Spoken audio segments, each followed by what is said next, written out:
But this guy is an icon. He's a legend. He's a lyrical. He could go lyrically. We went through his discography and we realized that he can go lyrically with anybody.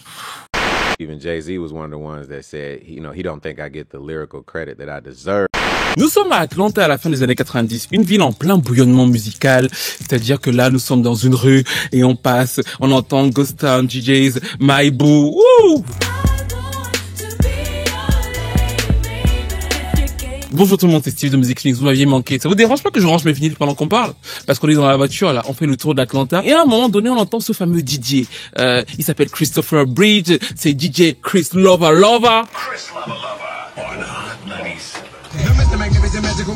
on Hot 97. Et c'est un jeune DJ de la ville, il est très drôle, il fait des punchlines, des promos, il a un vrai charisme. Nous sommes en 97, à cette période-là, Timbaland vient justement dans cette radio Hot 97 pour pouvoir défendre son projet à venir. C'est son premier album solo, il vient de révolutionner le game avec Aaliyah, Missy Elliott, Gino Wine.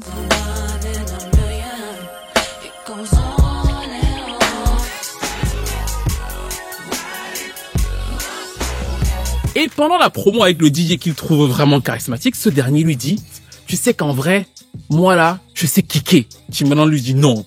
Tu sais kicker toi? Il lui dit oui, je sais kicker. Il va lui dire ok, montre-moi. Et ça va donner Fat Rabbit.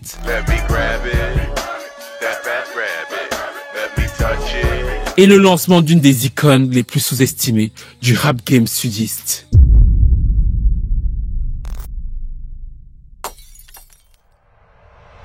Mais avant de continuer à s'amuser avec Ludacris, je voulais vous faire part de ma relation toxique. Parce qu'en ce moment, tout le monde parle, tout le monde raconte de ses relations toxiques. Même si vous oubliez à chaque fois de nous dire que c'est vous les personnes toxiques des relations toxiques. Mais moi, j'ai une grosse relation toxique, un truc qui m'emmerde de fou. À savoir, le sucre. Franchement, ça va vous paraître un peu bizarre, sauf à ceux qui me suivent sur mon compte privé, mais je m'en plains tout le temps. J'ai une addiction au sucre terrible. Ça m'arrive des fois de faire des après-midi cookies, je fais des cookies moi-même, et après je les mange tous, et je culpabilise tellement que je vais à la salle de sport une deuxième fois dans la journée. Du coup, comme je me suis remis sérieusement au sport, les abdos, tout ça là, je cherchais quelque chose pour vraiment modérer ma consommation de sucre et je suis tombé récemment sur Olive. C'est-à-dire que on m'a proposé de travailler avec la marque, mais je savais pas ce que c'était. Je suis honnête avec vous, j'ai testé. Je me suis dit, une marque qui propose à la fois quelque chose de sain, sucré, est-ce que ça existe vraiment? Est-ce que c'est une Jennifer Lopez? Et donc, du coup, pendant les 3 dernières semaines, j'ai testé, et notamment mes 2 produits favoris, parce qu'effectivement, je travaille mes abdos. La gamme hydratante me convient très bien pour aller au sport, justement, et je la compile souvent, je mélange avec la gamme énergie, parce qu'effectivement, je prends pas d'énergie drink, mais ça me rebooste pas mal. Le goût est vraiment pas mal, c'est vraiment bon, parce que sinon, je vous en aurais pas parlé. Et si vous voulez juste passer la soirée à regarder Netflix avec un bon petit film et du iced tea, vous avez cette gamme-ci, qui est exactement ce que je bois actuellement, en vous racontant ma petite histoire. Le tout, en plus, est actuellement en promo. Vous tapez Music Phoenix TV 5 pour les nouveaux qui voudraient découvrir la marque, et vous tapez Music Phoenix TV, et vous aurez 10% de réduction pour ceux qui connaissent déjà la marque. Je peux vous le dire, c'est vraiment pas cher payé pour se débarrasser d'une relation toxique.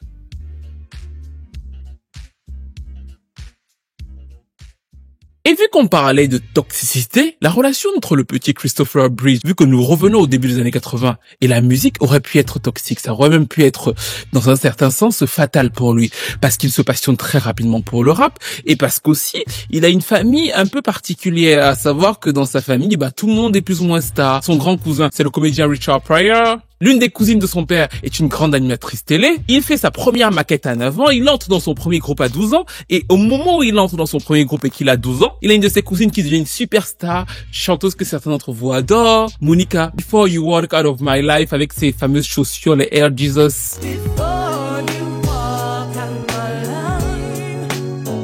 Il est dans une famille de stars, il est une graine de star lui-même, et pas façon Alizé. Mais surtout, pour bien comprendre l'éclosion de Ludacris, il faut comprendre de façon générale ce qu'était le rap game dans les années 90 à Atlanta. Parce qu'effectivement, vous connaissez l'East Coast, la West Coast, on revient à Atlanta, qui est donc dans le sud de l'Amérique. Et factuellement, on va se faire une sorte d'arbre généalogique. De merde. Oui, c'est Usher. J'ai oublié de parler de Usher. Atlanta, il est pas content.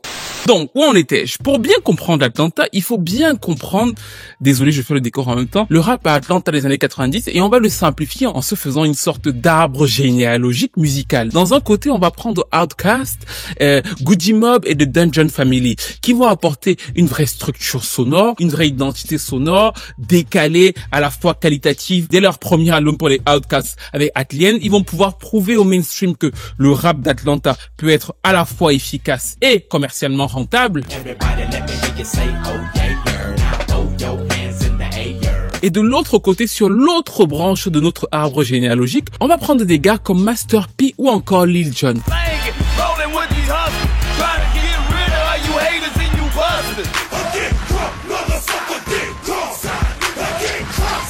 Bien évidemment, il y a des différences très spécifiques entre le rap de Lil Nuit et celui qu'incarne celui de Lil Jon, mais pour la structure de notre arbre, ils vont tous les deux incarner une sorte de rap beaucoup plus direct, un rap sudiste, beaucoup plus festif, beaucoup plus engageant, mais avec deux choses bien précises: sa propre identité musicale, encore une fois revendiquée, et surtout une sorte d'indépendance. Eux, ils ne dépendent pas totalement des majors, ils sont des axiomes à part entière. Et c'est ce mélange entre la créativité audacieuse d'Outkast et l'énergie crunk et bounce qu'on retrouvait chez No Limit et chez Lil Jon qui vont ouvrir les portes à Ludacris. C'est bien sûr, comme on l'a vu au début de la vidéo, c'est Timbaland qui lui fait ses classes et qui lui donne sa première porte d'entrée sur Fat Rabbit.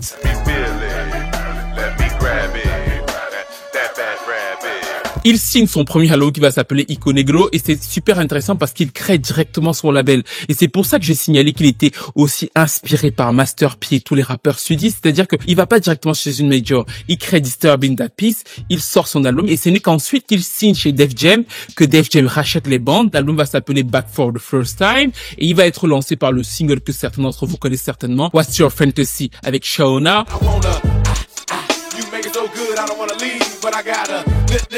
Produit par Timbaland. On va avoir un second single, Southern Hospitality, produit par les Neptunes.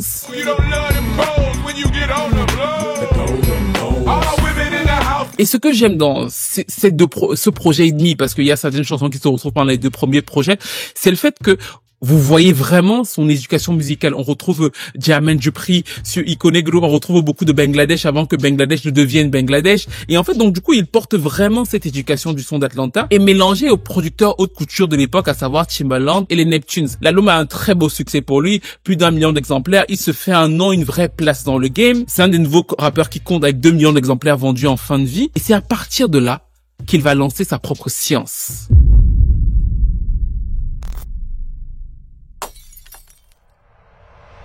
Après le succès du premier album, nous sommes dans l'euphorie du moment, il faut s'imposer. Et donc Ludacris enchaîne. Il enchaîne avec un second album, Word of Mouth. Et vous le voyez dès la pochette, il construit une chose super importante, une identité visuelle.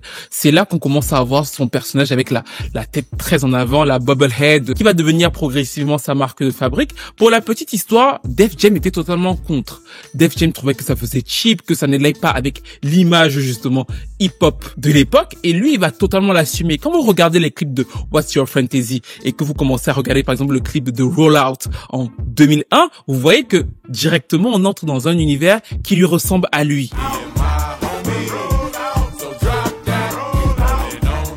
C'est la première chose qu'il va imposer dès son deuxième album, le fait d'avoir un véritable univers visuel. Et il va commencer à avoir ses clips super humoristiques, parfois totalement décalés. Ce personnage a la grosse tête qui va en fait le différencier de plusieurs autres rappeurs. Bien sûr, il s'inspire de Busta Rhymes. Bien sûr, il s'inspire un peu de Missy Elliott, qui eux aussi avaient des clips totalement décalés. Mais le personnage avec sa bobblehead, toute personne qui a grandi à cette époque-là, sait que ça s'identifie directement à lui. And then I don't know if I came up with the idea, it probably was because of my craziness. I was like, let's put a big ass head on me and just make it bobble. And that was that one factor that made that video turn from just okay to out of this fucking world to ludicrous. So that's the rollout aspect of it. But we got our hit from Timbaland, thank you, #1 record, and we also got a video that just moved people's imagination to a whole other place. Il crée très facilement un attrait pop parce que à partir de là, il peut recruter des gens qui s'intéressaient pas forcément au rap ou encore au rap sudiste. Ça, c'est la première chose. La deuxième chose, c'est qu'il enchaîne effectivement les bangers. Dans cet album-là, on a Area Codes. Now you touch your day.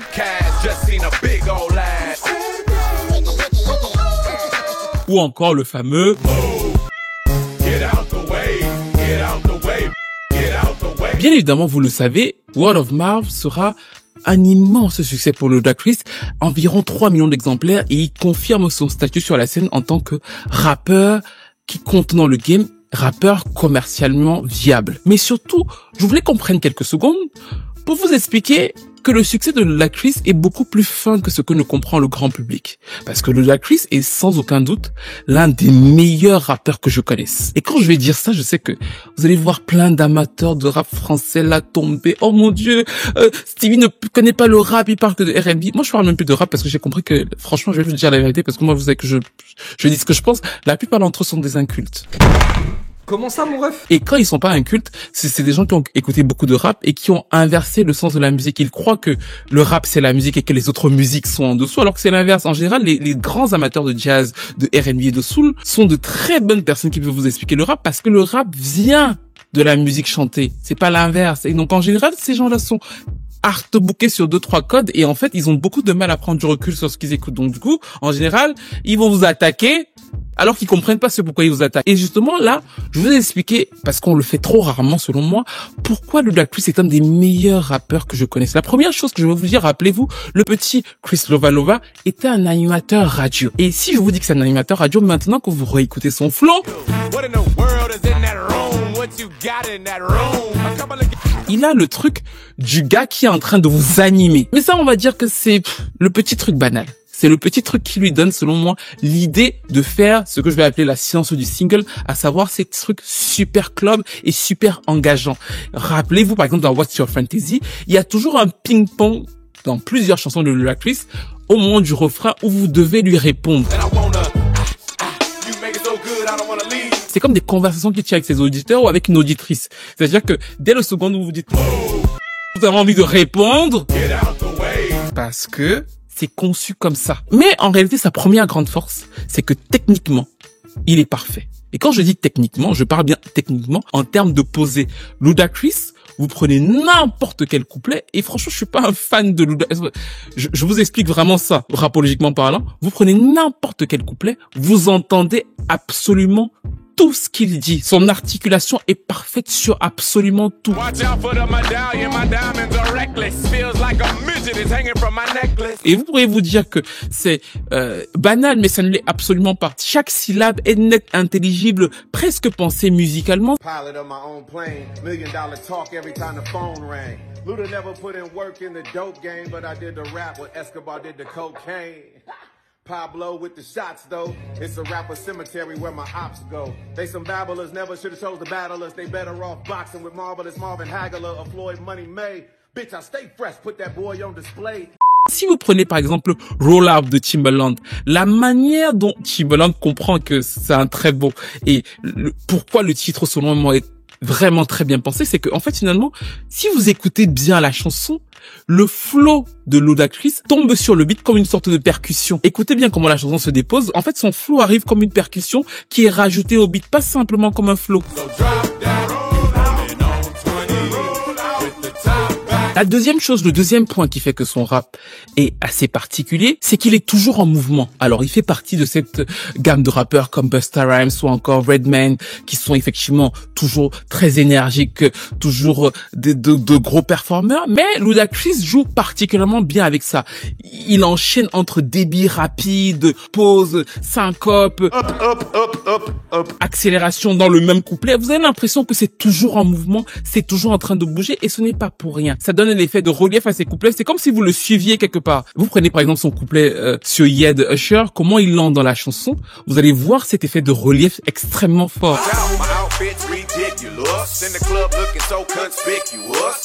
Et c'est pareil d'ailleurs sur Move, avec le flow qui suit le kick. La troisième grande force de Ludacris, c'est quelque chose que Jay-Z disait qu'on ne lui reconnaît pas parce que c'est sa force et c'est sa faiblesse en même temps. C'est un très très grand punchliner. Et pour moi, c'est même un stand-upper. C'est-à-dire qu'il rigole beaucoup. Il y a énormément d'humour. Et c'est d'ailleurs en lien avec sa première force. C'est parce qu'il a besoin que vous entendiez absolument tout ce qu'il dit, que vous puissiez répondre, qu'il est aussi précis sur la manière dont il dit tous ces mots, qu'en plus, il vous balade en même temps. Et en même temps, il vous fait beaucoup rire. I'll take a shit on the equator, the size of a crater, and make government officials breathe harder than Darth Vader. Ça fait déjà pas mal pour un rappeur. Mais le quatrième point, pour moi, de la grande force de Ludacris, qui est peut-être le point le plus fort selon moi, mais vous savez que mon oreille musicale est un peu dingo. Moi, je suis éduqué de l'école Vocal Bible, Brandy, machin, R. Kelly, donc je suis parfois un peu un fou de l'oreille. Mais Ludacris est un fanatique d'allitération. Les allitérations, pour que ça fasse simple, que ça fasse pas trop court, machin, c'est une répétition de consonnes dans une suite de mots rapprochés. C'est-à-dire que tu as répété plus ou moins le même son pour renforcer l'effet de ton son principal. Globalement, c'est ce que lui fait. Et quand vous écoutez Ludacris, il y a quasiment, en général, toujours énormément d'allitération. Ce qui est rare dans le rap game américain. Quand je dis que c'est rare, c'est que oui, beaucoup en font. Mais à son niveau, parfois, il en a pas besoin. Par exemple, sur Rollout, vous allez voir que le R devient un claquement rythmique qui ouvre et relance chaque phrase. Il n'en a pas besoin, mais il le fait pour renforcer l'effet du rollout. C'est-à-dire qu'à chaque fois qu'une phrase se termine, ça reprend avec un R. En fait, il est constamment dans ce genre de détails. Sur la chanson, par exemple, Area Codes, il dit dans le refrain, en fait, pour rallonger la blague tout le long de la chanson, vous allez voir que quand vous écoutez les couplets de Ludacris, vous retrouvez toujours le son H et le son C. Now every day is a holiday, homicide, I bang, cock. Quasiment sur tout le couplet pour renforcer la blague. Il fait énormément de vannes, parfois graveleuses d'ailleurs. Now you thought I was just 770 and 404? I'm worldwide, act like y'all know. Avec le H et le C, ce qui renforce l'effet du... Mais pour arriver à ce niveau de détail, il faut être un musicien et surtout un énorme passionné de musique. D'ailleurs, sur Move, Get Out the Way, le W et le G tapent pile sur les kicks. C'est ça qui renforce le côté humain. C'est ça qui vous donne envie de crier encore plus.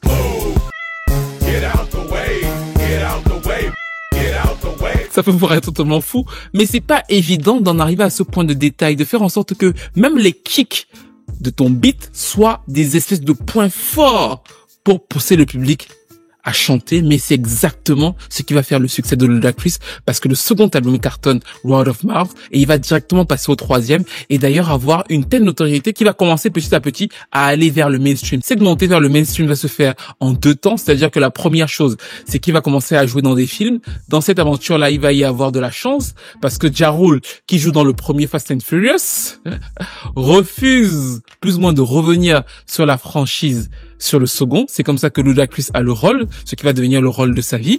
Et de l'autre côté, il commence à avoir, parce qu'il a cette image de personnage mainstream drôle, et ça c'est super important parce que justement, il garde la street dans ses titres, mais il a le côté fun. C'est pour ça que Pepsi fait appel à lui pour faire une pub. Et lorsque la pub est diffusée, il y a cet animateur télé américain qui s'appelle Billy O'Reilly qui va faire une campagne anti-Ludacris en reprenant justement les paroles des chansons, en disant comment c'est scandaleux, comment Pepsi peut s'allier avec un rappeur qui dégrade les femmes, qui fait la promotion de la farine. En fait, il va résumer Ludacris au rappeur de la street qui vaut pas grand chose et qui ne devrait pas faire justement de collaboration avec une marque aussi grosse que Pepsi. Finalement, Pepsi va retirer sa pub des écrans parce que la campagne de Billy O'Reilly va bien marcher, et quelques temps malgré tout, après ils vont remettre Ozzy Osbourne dans une pub.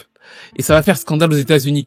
Pourquoi? Parce que le parallèle était un peu trop flagrant. Ozzy Osbourne, ancien rocker qui a dit tout et n'importe quoi dans sa vie, qui a abusé de toutes les substances possibles et imaginables. Lui, c'est pas grave qu'il fasse un partenariat avec Pepsi, et Ludacris si. Finalement, Pepsi va faire un accord à l'amiable avec Ludacris. Ils vont lui donner plusieurs millions pour sa fondation, pour faire amende honorable. Ils ne vont malgré tout pas refaire passer la pub à la télévision. Toutefois, il a pas véritablement besoin de ça parce que le gars connaît son caractère, et après le succès du second album, il arrive avec le 3e album. Cette fois-ci, qui va s'appeler Chicken and Bee, avec la pochette qui est extrêmement connue et lancé par le single P-Popping.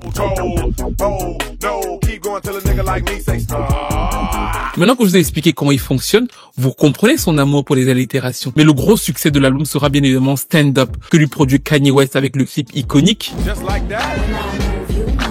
Just like that. Et là, encore une fois, j'ai plus besoin de vous dire grand-chose. Maintenant que je vous ai expliqué la science du single de Ludacris et que vous allez réécouter stand-up, vous allez vous dire, mais oui, c'est tellement évident parce que il a fait pas les refrains chantés comme Ja Rule ou les autres.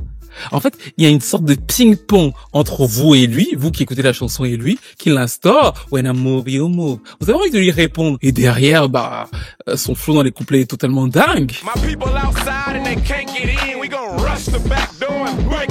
Alors, Chicken and Beer, pour moi, est parfois un peu overrated musicalement. Je trouve que il est peut-être moins fort que Word of Mouth, même si, en fait, il a plus eu de hype à sa sortie. Et pour moi, la hype qu'il a eu à sa sortie, c'est à cause de Word of Mouth. Mais en tout cas, il va y avoir d'autres singles comme Splash Waterfall. I'm about to throw some game. They both one and the same. Cupid's the one to blame. Ou encore Diamond in the Back. D'ailleurs, je trouve que l'album n'est pas non plus super bien exploité, mais en tout cas, il a toujours cette super hype.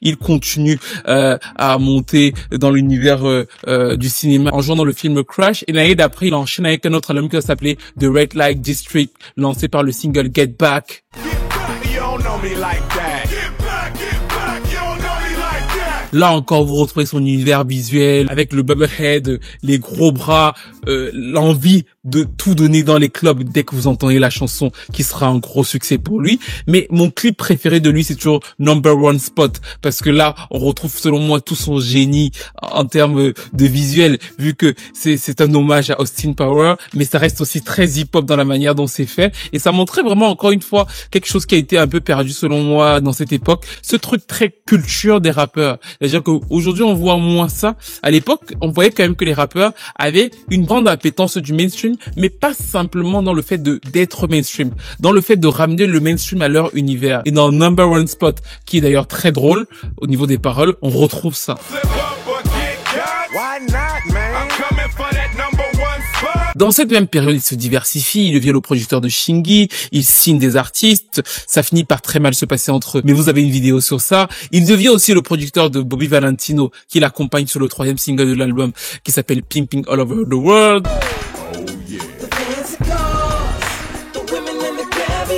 Cet album-là encore pour Ludacris est un succès. Sauf que nous arrivons quand même à la fin de l'année 2004. Et en fait, ce qu'il a fait et qu'il a très bien fait selon moi, qu'il a magnifiquement fait, c'est qu'il a ouvert la porte à plein d'autres rappeurs, Young Jeezy, T.I. qui commencent aussi à entrer dans le game et qui vont incarner de différentes façons leur personnage. T.I. fut un de mes rappeurs préférés après Nas pendant très très longtemps. Et donc T.I. arrive dans cette même période-là où Ludacris est sur son 4e, 5e album. Il tient bien, mais il commence aussi à y avoir plus de concurrence sur exactement le son qu'il promeut, même si les bases musicales ne sont pas tout à fait les mêmes. Red Light District fait encore une fois de très bons chiffres avec plus de 2 millions d'exemplaires. Il est sur Yeah avec Usher, ce qui est un hit absolument immense. Take that and rewind it back. Lil Jon got the beat to make your booty go. Et d'ailleurs, c'est marrant parce que vous voyez, rien que cette petite phrase dans Yeah illustre parfaitement ce que je vous ai expliqué sur Ludacris. Permettez-moi de vous expliquer en quelques points. Vous voyez, il commence par une sorte de mise en abîme. Il vous dit Take that and rewind it back. Take that and rewind it back. Pourquoi il vous dit ça? Parce que vous êtes à fond sur Yeah, je sais que vous adorez la chanson, vous donnez tout en club, et à ce moment précis, nous sommes sur la fin de la chanson. Sauf que le beat de la fin de la chanson de Yeah, ça fonctionne de façon cyclique. Le beat de Lil Jon est cyclique. Les sont exactement les mêmes qu'au début. C'est pour ça qu'il vous fait cette mise en abîme, ce relief en vous disant, vous êtes à fond, prenez ça et repartez au début, parce que au début, c'est la même chose. Le tan-dan de la fin revient au début. Take that and rewind it back. Quand il a fini ça, il continue sa phrase en disant Ludacris got the flow to make your booty go. Je sais que vous avez tous envie de faire le fameux clap. Ce qui est très intéressant, c'est que, je sais pas si vous avez déjà remarqué, il n'a jamais dit clap. On fait tous clap à fond quand on est dessus parce que on a eu l'habitude de les voir faire le clap. Mais en fait, si vous écoutez bien, je sais que vous allez vous dire, mais Stevie, pourquoi tu écoutes ce genre de choses? Je sais, même mon meilleur ami des fois, il me dit que j'exagère. Mais il n'a jamais dit clap. Le clap, c'est la caisse claire de Lil Jon. En fait, il joue avec le beat. C'est typique de lui. Lil Jon got the beat to make your booty go. Vous voyez la finesse du truc. Vous voyez qu'il est fin. Mais le troisième point, c'est son humour. Parce que justement, quand il dit Ludacris got the flow to make your booty go. Usher got the voice to make your body go. Usher got the voice to make your booty go. Ils ont la voix pour faire en sorte que ton popotin fasse. Pour moi, à ce niveau des détails sur une petite phrase, il y a du génie, clairement. Instantly, I was like, this shit is out of here. It took me no time to write my verse for it. And I was like, this shit is such a smash, I gotta be on more than just a verse. So take that, rewind it back, put that shit at the beginning and at the fucking end. And they kept it in the end. So I was like, I'm on this motherfucker, I'm on this record. D'ailleurs, certains magazines vont commencer à l'appeler The Closer, à savoir que le gars, quand tu le mets sur le dernier couplet dans un feat, il défonce la chanson, ce qui est vrai. Il vous fait tellement le truc du mouvement et tout, que je te dis à la fin, wow! Mais il souffre toujours intérieurement de ce manque viscéral, aussi bizarre que ça puisse vous paraître, de crédibilité.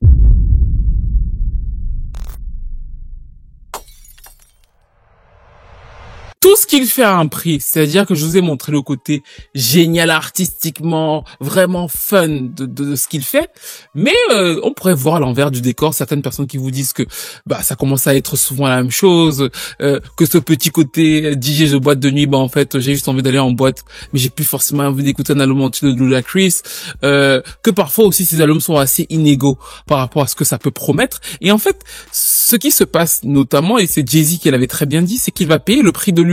Le fait d'être aussi souvent drôle, hi dans les clips, va progressivement cacher tout l'envers du décor artistique. C'est-à-dire qu'il y a des gens qui écoutent cette vidéo depuis le début et qui vont se dire Stevie est certainement fan de Ludacris, alors que pas vraiment. You didn't only come on the scene with a new sound. You came with the visuals. How big was that in your mind? That shit was dope. Man, it was big, but there's a downside to it, because even Jay-Z was one of the ones that said, he don't think I get the lyrical credit that I deserve because of the visuals. C'est-à-dire que j'aime bien Ludacris, je le respecte, mais je suis pas un fan absolu de ses albums. En revanche, je reconnais son talent. Sauf que parfois, le fait d'avoir fait de la musique club, avec des clips légers, a pu cacher la profondeur de son art, et il commence à le sentir dans les années 2006. C'est-à-dire que il sort son quatrième album Release Therapy, et le premier single s'appelle Money Maker. Money Maker fait un immense démarrage à l'époque. Il est premier Hot 100 américain, donc c'est très bien, mais c'est moins un banger que les titres précédents, et on commence donc à voir aussi l'explosion de T.I. et de Young Jeezy sur le son du Sud. Donc il est moins en amont qu'il ne l'était au début. Sur le second single, justement, il fait venir Young Jay-Z qui s'appelle Get a Screw Up. Et le troisième single est un titre iconique avec Mary J. Blige, Runaway Love. L'album commence à 300 000, mais il va arriver poussivement au 1 million. C'est ce que je vous explique. C'est-à-dire que il y a moins cette emphase très grande qu'il avait sur les précédents disques, même si c'est encore un beau succès pour lui. Mais il sent la frustration qui sera, pour le coup, rattrapée par un événement qu'il n'attendait pas. Depuis qu'il avait commencé sa carrière, à chaque fois qu'il allait au Grammy Award, il perdait. Il n'avait jamais gagné le Grammy Award. Et pour lui, c'était difficile parce que lui, il se voit vraiment comme l'artiste, vu que c'est un artiste et que c'est quelqu'un de super précis et de super technique. Donc du coup, le fait de se dire que, ok, tout le monde ne peut pas comprendre à quel point je suis technique, mais les Grammy quand même, les musiciens là, ils voient comment je m'applique sur les snares. Un musicien peut pas entendre ça et ne pas comprendre à quel point je vais dans les détails, je suis pas n'importe qui là et tout. En fait, cette frustration, qui est peut-être la frustration de sa carrière jusqu'à aujourd'hui, parce que tout le monde ne le comprend pas, en fait, va cesser le jour où il va enfin recevoir 2 Grammy Awards. Money Maker va recevoir le Grammy Award de la meilleure chanson rap. Ludacris is your yeah, baby.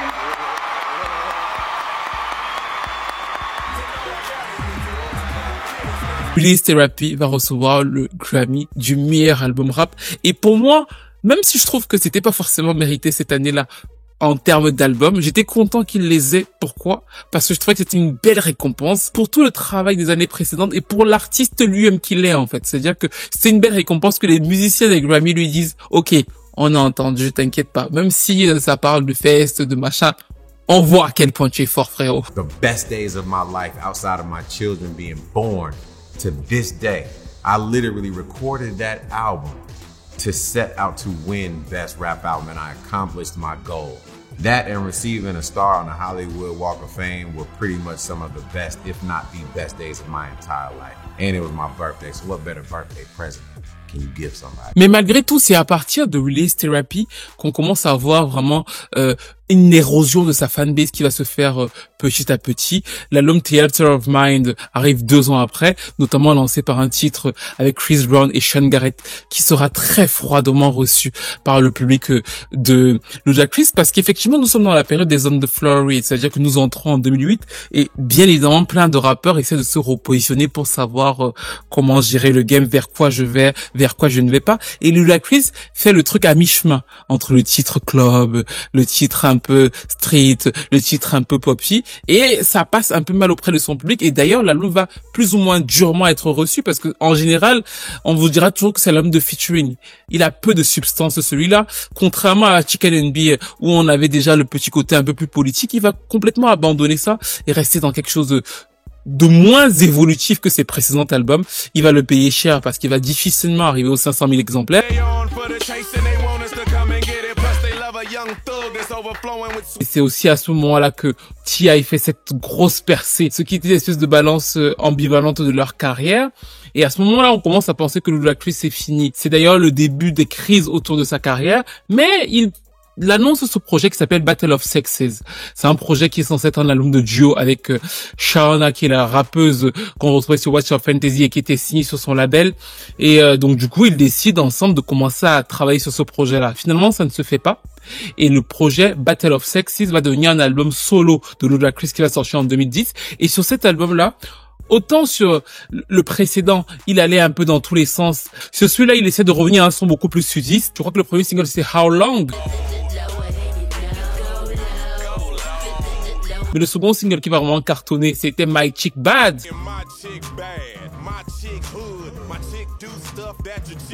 Où on retrouve justement plusieurs rappeuses, Ivy E, Nicki Minaj, Trina sur le remix. La chanson était un succès qui va vraiment porter l'album et lui permettre de ressortir un peu la tête de l'eau. Il atteint les 500 000 exemplaires. Sur le troisième single, on a Trey Songz qui arrive sur la chanson Sex Room. C'était un peu le concept de l'album, un album beaucoup plus sulfureux, parce que à la base c'était censé être un album de duo. Et l'exploitation de l'album se termine et on continue donc à voir Ludacris devenir un personnage récurrent de la franchise Fast and Furious, c'est-à-dire que il est quasiment sur tous les épisodes, il devient de plus en plus populaire en tant que acteur et en tant que personnage familial, son épouse, c'est-à-dire qu'il est de plus en plus présent sur les réseaux sociaux, mais il veut maintenir sa carrière de hip-hopper, c'est-à-dire que c'est quand même de là qu'il vient, et c'est un compétiteur. Il a vu ce qui s'était passé sur Theater of Mind et il veut absolument éteindre l'incendie parce qu'il a retrouvé un peu de fraîcheur avec Battle of Sexes. Donc du coup, très rapidement, en 2012, on le voit revenir aux côtés de Kelly Rowland pour lancer son nouvel album qui était censé s'appeler Ludaversal.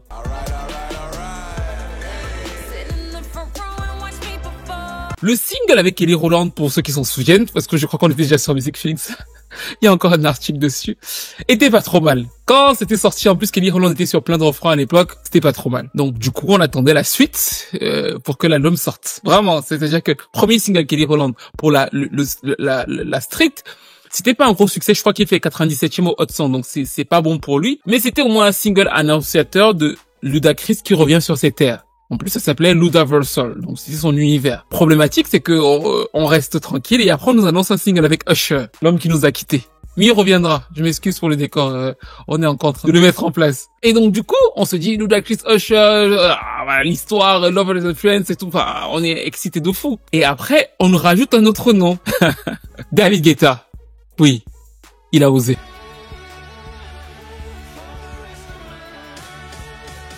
Je vous avoue que avant de faire cette vidéo, j'espérais ne plus jamais entendre cette chanson jusqu'à la fin de ma vie. Vous savez.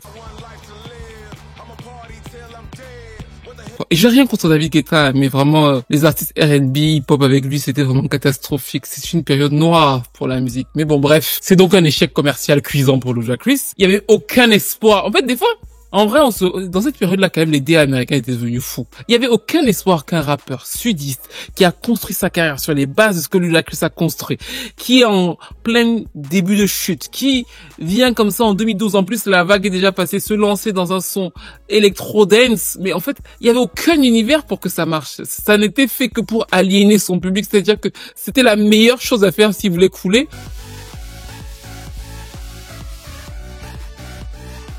ce qui lui est arrivé, vu qu'il a coulé, les singles de l'album ont tous floppé à partir de là. C'est-à-dire que il a enchaîné plusieurs singles, quasiment tout a floppé, et au final, ils ont annulé l'album Ludaversal. Ils ont tout jeté, c'est-à-dire que c'est d'ailleurs pour ça que peut-être que peu d'entre vous connaissent toute cette période de Ludacris, parce qu'en fait, toutes les chansons qui ont été sorties en single promu n'ont pas fonctionné. Ils ont tout jeté et finalement en 2014 ils sont revenus avec un titre qui était plutôt bon pour le coup, il s'appelait Good Loving, beaucoup plus mature, parce que je pense aussi qu'il y a eu un problème dans sa carrière, c'est que il a pas grandi musicalement en termes d'homme, il a grandi visuellement. Mais finalement peut-être que le public ne l'a pas vu mûrir plus dans ses albums, et donc du coup sur celui-là il a essayé un peu plus, c'est finalement sortir 3 ans après, à savoir en 2015, et il n'y avait plus grand écosystème autour de lui, et je trouve l'album assez inégal, même si j'aime beaucoup Come and See Me, parce que c'était Mike Will Made It qui avait produit cette chanson-là, ou encore Not Long, qui était un autre duo avec Usher, qui pour le coup, leur ressemblait beaucoup plus. Depuis, il a complètement mis de côté sa carrière musicale. On le revoit souvent sortir des titres, des singles, ou alors apparaître sur des titres comme au début de sa carrière. Mais c'est devenu un aspect beaucoup plus minime de son héritage musical. Je me rappelle justement que quand il a fait le Versus, parce qu'il a fait le Versus en 2020, les gens n'avaient plus en tête que le Ludacris acteur, le Ludacris gabonais, parce que bon, du coup, il a pris la nationalité gabonaise vu que sa femme est gabonaise, et il fait beaucoup le buzz sur les réseaux sociaux autour de ça.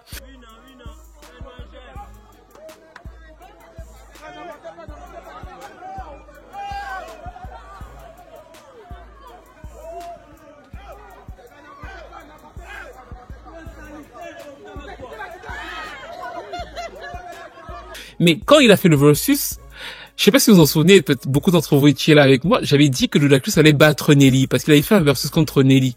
Et j'étais catégorique sur le fait qu'il allait battre Nelly. Et la plupart des gens me disaient que j'étais fou sur les réseaux.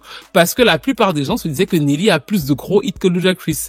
Mais c'est, en fait, une illusion d'optique. Quand Ludacris est arrivé déjà, moi j'aime beaucoup sa personnalité, je peux pas vous mentir, je trouve que c'est un des rappeurs les plus calmes, les plus posés, les plus structurés même intellectuellement, c'est-à-dire que on voit qu'il a une éducation en fait quand tu le vois parler, contrairement à beaucoup.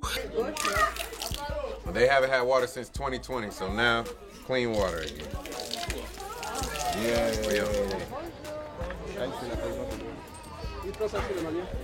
Et en fait, il est venu, il était posé, il a bien fait son versus. Nelly était ou alcoolisé ou drogué, il est totalement enfariné, donc du coup il était perdu.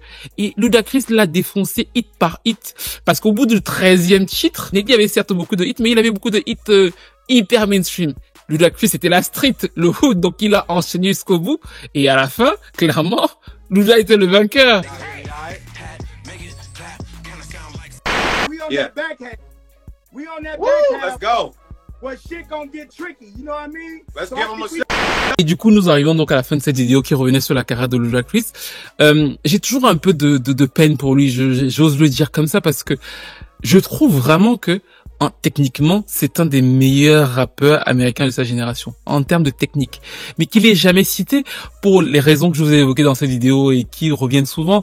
Quand il a fait notamment récemment son Dream Camps, j'avais regardé jusqu'au bout et à un moment, Noreaga lui dit franchement, tu es l'un des seuls rappeurs à avoir Jay-Z et Nas sur ton album, c'est trop fou. Tu as Jay-Z et Nas sur la même chanson et très peu de gens savent que Jay-Z et Nas qui étaient en bif à l'époque tombent sur la même chanson.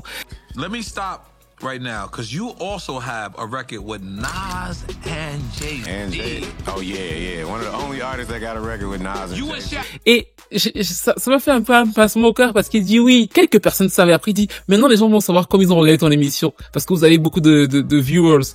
Et après j'ai regardé le nombre de vues à l'époque, je crois que c'est 500 000 vues et je me suis dit putain, les gens sont même pas allés regarder son Brain Camps en fait. Et j'ai cette frustration avec lui parce que je trouve que il est pas assez reconnu pour ce qu'il est. Alors son défaut c'est que parfois les albums sont assez inégaux, mais je pense aussi qu'il souffre de la problématique des rappeurs du sud des États-Unis, c'est-à-dire que souvent on est tous intégrés que la East Coast et la West Coast, leurs codes musicaux, écoutez bien ce que je veux dire, sont des objectifs de qualité, c'est-à-dire que poser comme un rappeur East Coast, posé comme un rappeur de la West Coast, en vérité dans notre cerveau c'est intégré comme déjà quelque chose de qualitatif. On ne va pas voir la qualité sur le fait que le gars qui de fou sur Move Beach, qui fasse des allitérations, qui soit super technique et tout, parce que souvent c'est de la musique de club, c'est de la musique un peu fait pour danser, c'est aussi représenté avec un peu d'humour.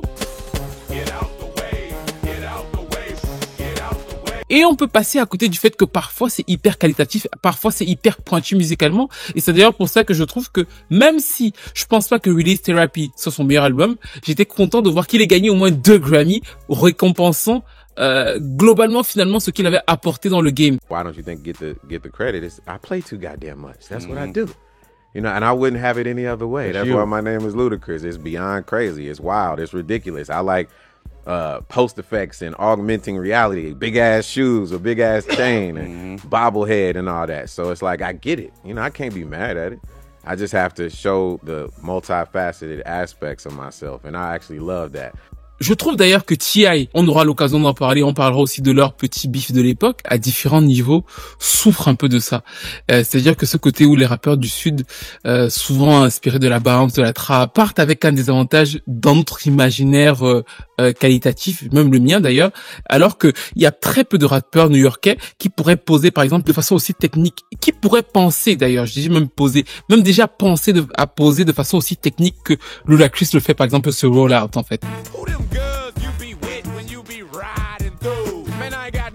Avec sa voix qui tombe comme des percussions comme ça, il y en a peu qui auraient pensé à le faire et qui seraient capables de le faire. Mais c'est pas toujours vu à sa juste valeur. Dans tous les cas, je veux que vous me disiez tout ce que vous pensez de la carrière de Ludacris. Je vous ai donné tous les éléments de sa carrière, ce pourquoi il a pété, son style musical, la science entre parenthèses de ses hits et de la manière dont il pose ses chansons. Est-ce que vous aviez remarqué ce petit côté du relief, du toujours en mouvement, les allitérations, cette manière de poser comme un DJ de radio et en même temps d'avoir le ping-pong, ce truc où il vous emmène dans la chanson comme si vous étiez avec lui en même temps, et de l'autre côté le visuel, les clips qui sont assez iconiques avec le personnage de Bubblehead que le label ne voulait pas et qu'il a réussi à imposer et qui fait selon moi quelque part sa légende, même si encore une fois c'est quelqu'un de très sous-estimé par rapport à ce qu'il a apporté dans le rap game US. Ladies and gentlemen, I just became an official citizen of Gabon, of Africa. I am a loyal citizen of Zamunda. I mean Gabon. Since the greatest day of my life. And Wakanda. All of that. Wait, we can't show everybody on the internet. We can't show them. Il est un peu coincé entre Outkast et je dirais Future parce que finalement je trouve que même T.I., comme je vous l'ai dit, est pas vu à sa juste valeur. Bref, dites-moi tout dans les commentaires, quelle est votre chanson préférée de lui, votre album préféré de lui, votre couplet préféré de lui, parce que des fois sur des titres R&B, même comme le titre avec l'auto, il y a Regret, il est incroyable. Qu'est-ce qui vous aura le plus marqué chez lui? Est-ce que c'est le fait qu'il soit gabonais, qu'il soit dans les Fast and Furious? Est-ce que vous comprenez le fait que son image très rigolote est finalement pas liée à la profondeur de son art? N'hésitez pas à me dire tout ça dans les commentaires, à liker, à partager. Le décor n'est pas encore totalement finalisé, mais c'est temporaire. Je vous retrouve très vite pour une nouvelle vidéo.